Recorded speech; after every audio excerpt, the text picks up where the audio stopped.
and stuff, the ones that we can share with you, and I haven't checked with everyone yet if we can share them all, but we'll be making available, and we'll be doing a blog post linking to all the photos and things as well.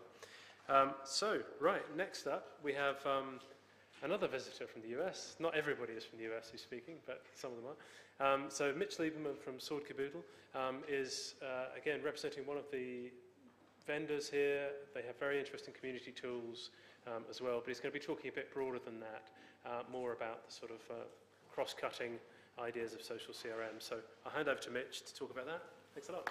Thanks a lot. Thank you, everybody, and welcome. Standing at the back, I'm really happy to see a lot of people that are using Twitter clients. There's a few of you using email, but that's okay.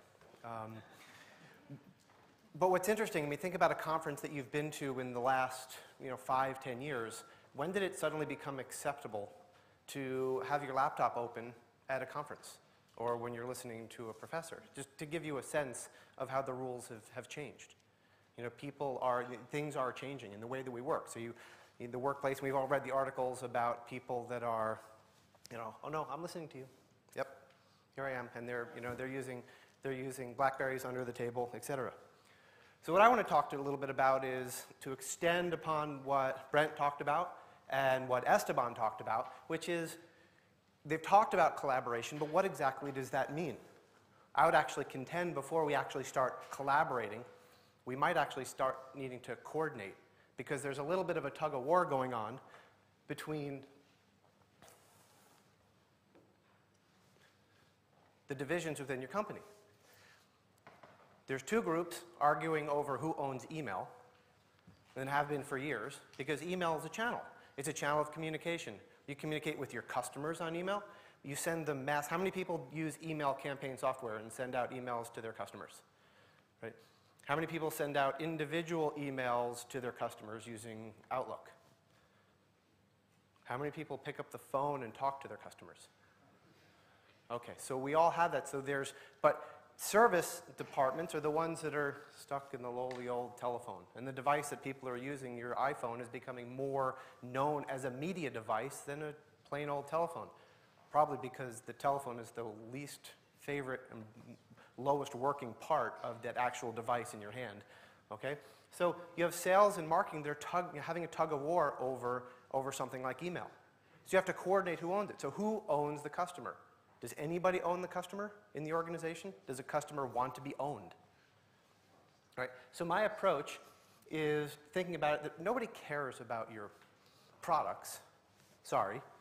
They care about their problems. They care about the problem that they're trying to solve with your product or your service. As Brent said, increasingly anything you buy or your customers buy is about a service. You buy a car, well, there is a transaction, but you have a car for 5 years. Some of us longer, so sorry, right? But it's the value that they get out of the car over the duration. So there is the sales part of the transaction, but then there's the customer support part, but then you're kind of sort of marketing to them over that 5 years, likely if you're doing a good job, maybe a little bit more towards the 3rd and 4th year because it's about the time they're ready for the new car. Okay, so this is a survey very similar to the one that Brent talked about, and I contend that customers don't actually want a relationship with you, they actually want the benefits that a relationship can offer. Right? So on the left side, your left, what you have is you have the customer's perspective. They want deals, offers, and discounts. Right? The percentages, you could contend data is data, and as Esteban said, you have to do a significant amount of data analysis. So I'm going to focus more on the order here. One side, customers want discounts and offers. That's what the customers want. But look where the businesses don't, they put that 9 and 10. It's way down there. But really, another interesting statistics is customers, they only a little bit want to feel connected and want to be a part of the community. But businesses, 64% think, well, they actually do want to be connected and feel part of the community. This is similar to the stat that Brent put up earlier. If you think about it, it's what do you want versus what do your customers want? So you talk to your customers, and I can, tongue-in-cheek with Esteban, yes, in order to engage, you actually have to listen first. This could explain some of our conversations that we've had over years. But you need to engage with people, absolutely. Absolutely need to engage. But in order to engage, you actually have to listen first. You have to understand what it is that they want. So the question is, which part of your organization is doing the listening? So who thinks that sales is doing the listening? Murray, we're in here. You're in here somewhere. Are you listening? Who thinks marketing is listening? Who thinks customer support is listening? Okay, so now by show of hands, who think as a whole their company is listening? Okay, so we have more of a show of hands, right? So part of the coordinated effort is, I would contend that people that are in this room right now have some interest in making social CRM work, and we'll get to that in a minute. But the real issue, how do you convince others that are not in this room? Did they not have an interest? Did they not have budget to come? There's a couple of reasons. But it's how do you go back and help the rest of your organization? Whether you're in marketing, how do you help sales and service? Whether you're in service, how do you help sales and marketing, etc.? How do you help the other parts of your organization listen to the customer and understand?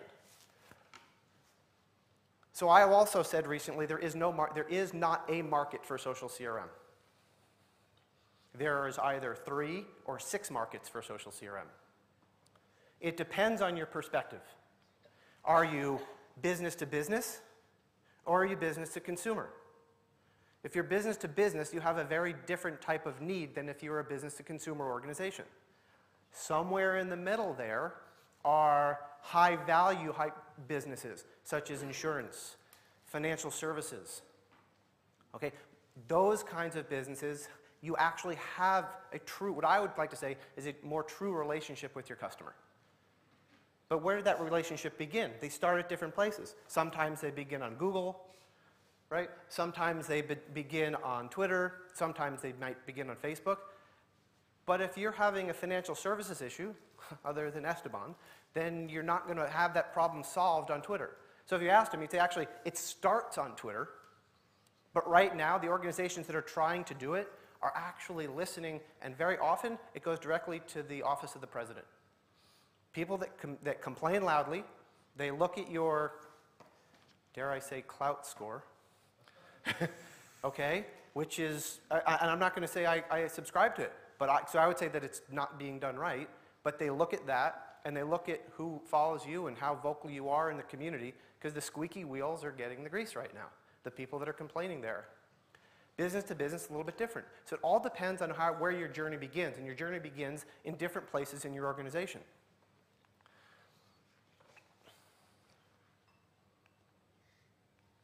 Okay? So the question is the marketing department got social crazy, as Esteban touched upon?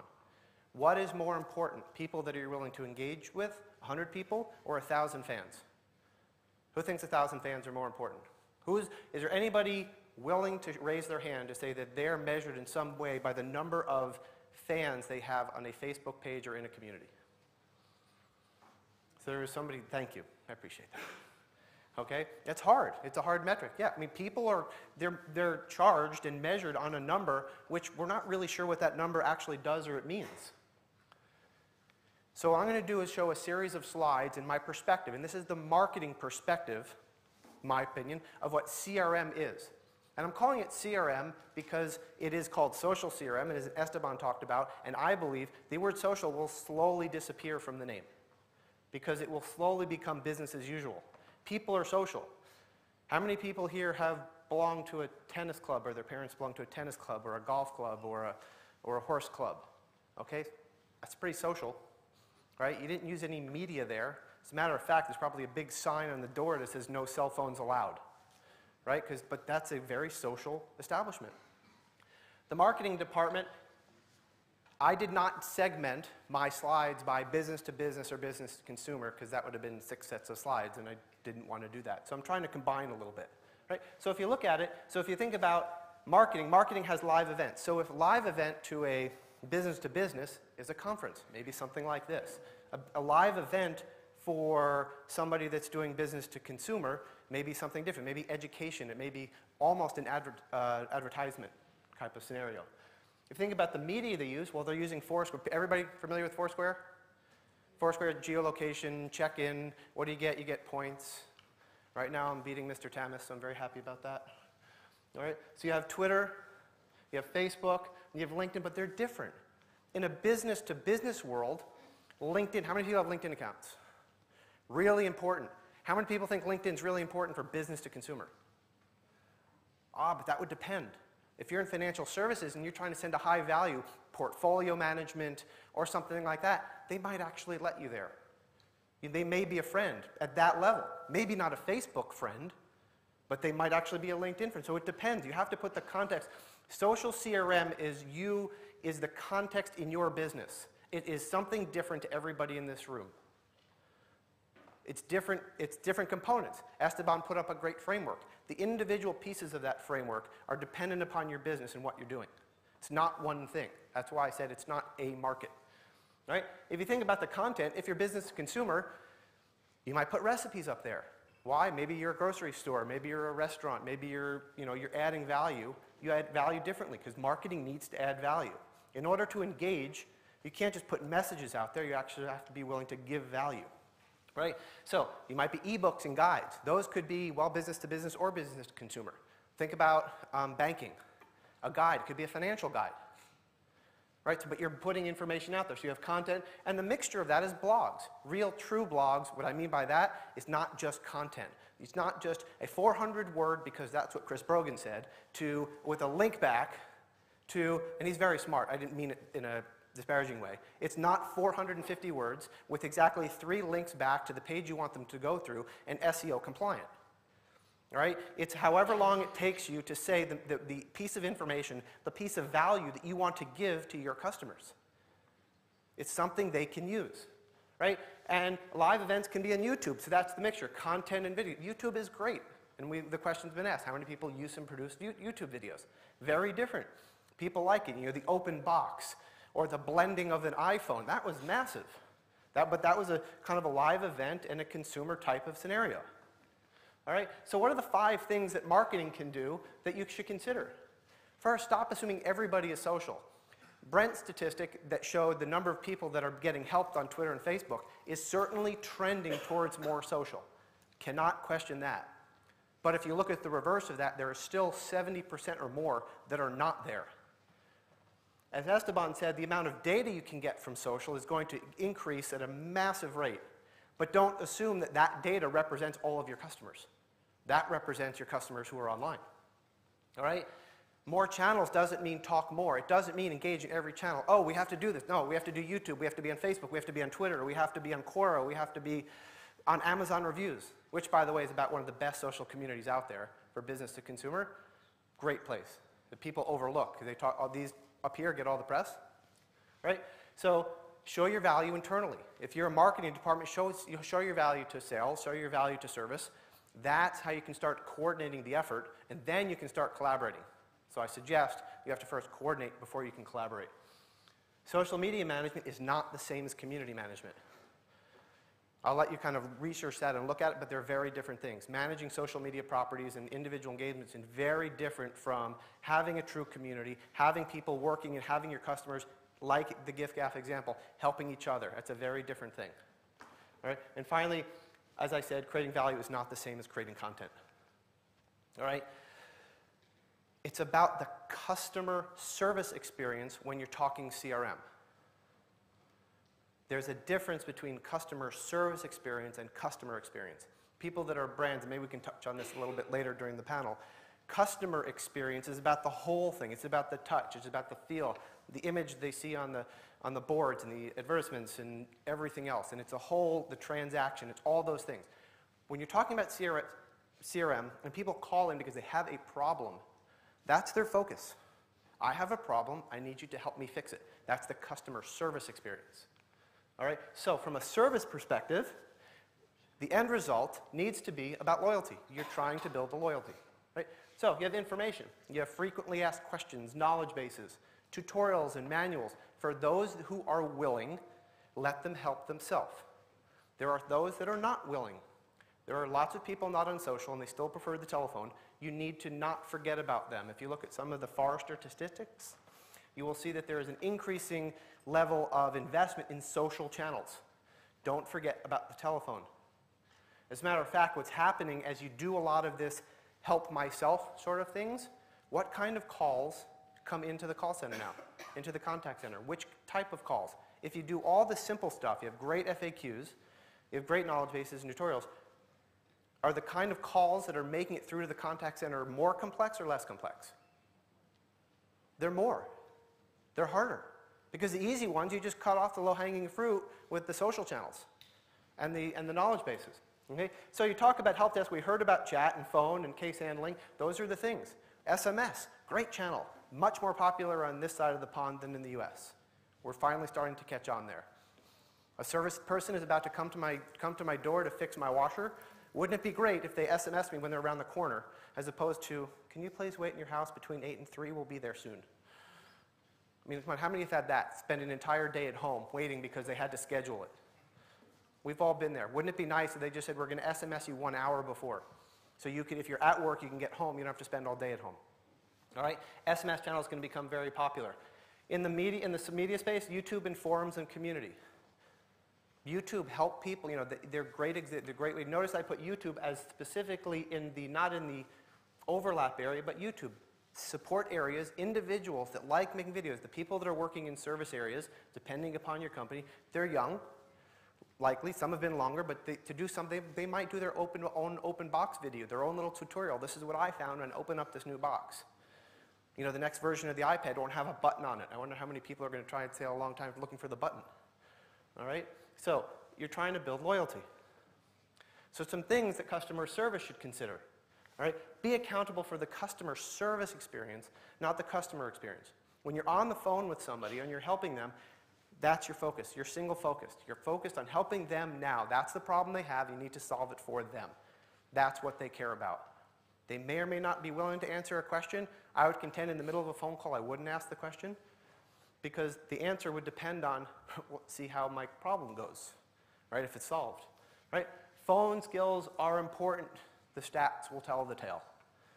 People coming out, young people coming out of university, and I have a 19-year-old, and I can attest to this, and my 16-year-old as well.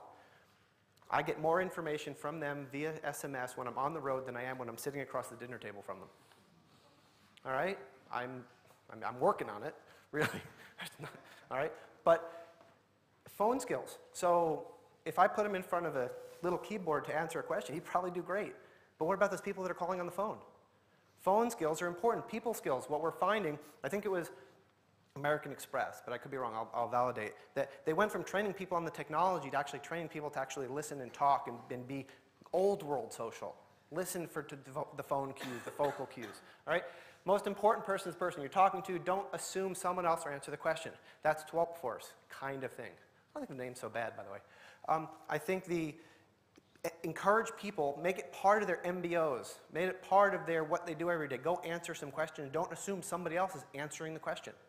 Participate in the conversation. But in order to get people in your departments to do it, you actually have to give them some incentive. You have to recognize them. Community is not only external. Community is internal.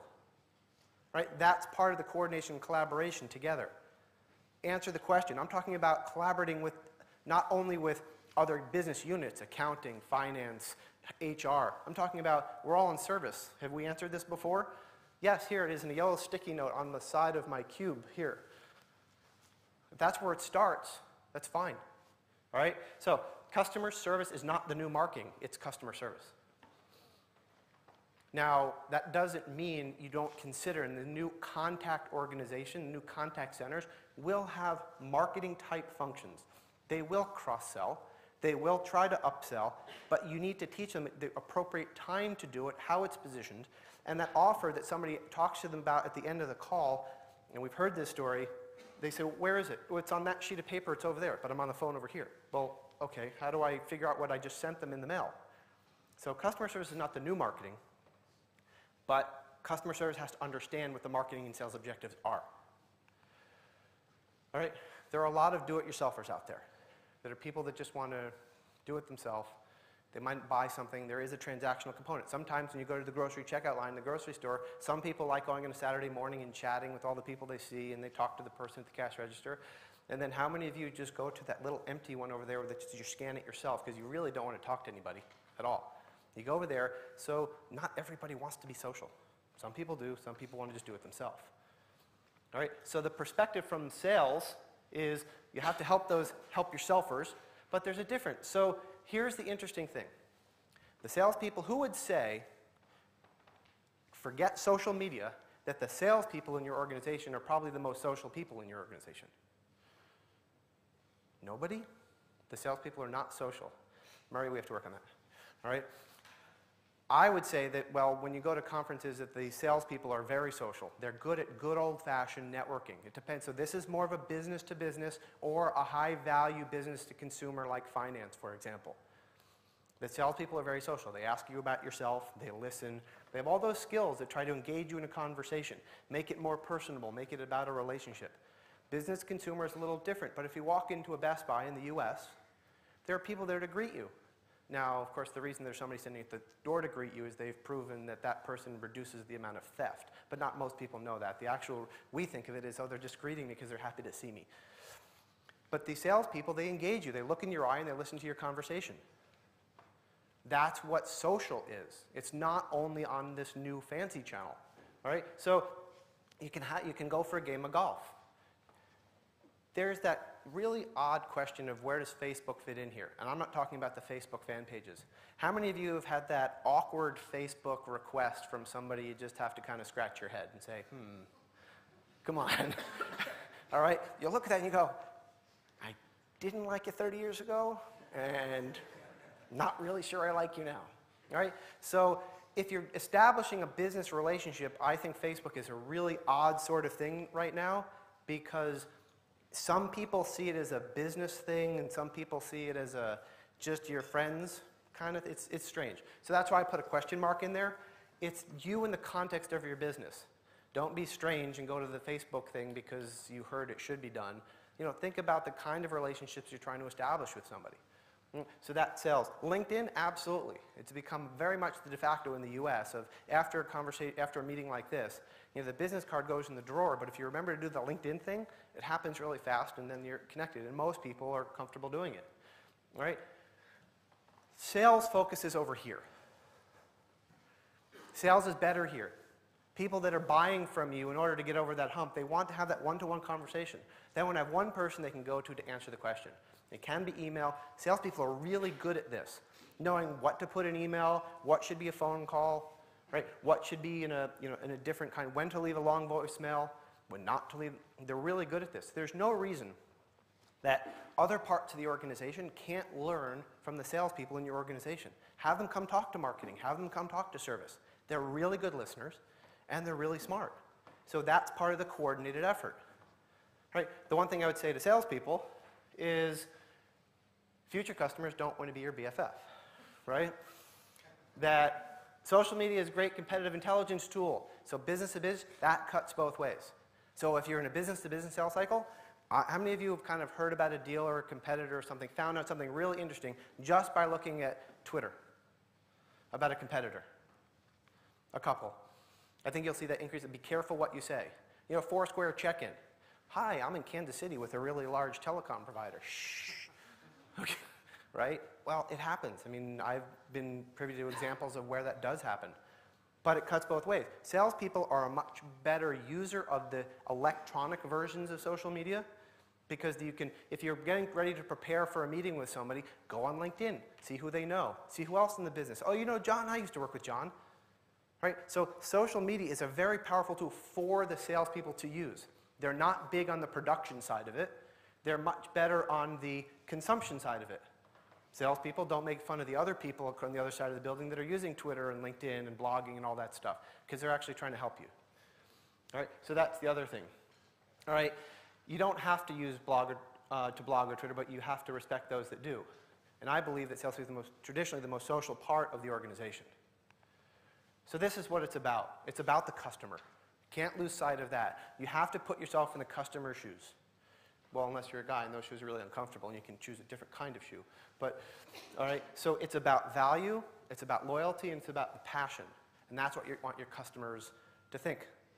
Okay? And you have to constantly say, when my customer reads this, what are they going to say? What are they going to think?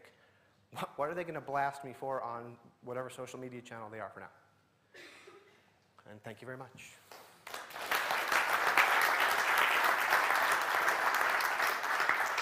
So a couple questions, if there are any, and I know I'm the 5 minutes standing between you and that next cup of caffeine. If there are none anyway, we are actually at the booth, Social Ciboodle. If you want to stop by and talk to me there and that's more comforting, that's fine too. Okay, can anybody other than Esteban ask a question? Okay, that's okay. So why don't we go to break? Is that your... Thank you. Yep. That's a good sign.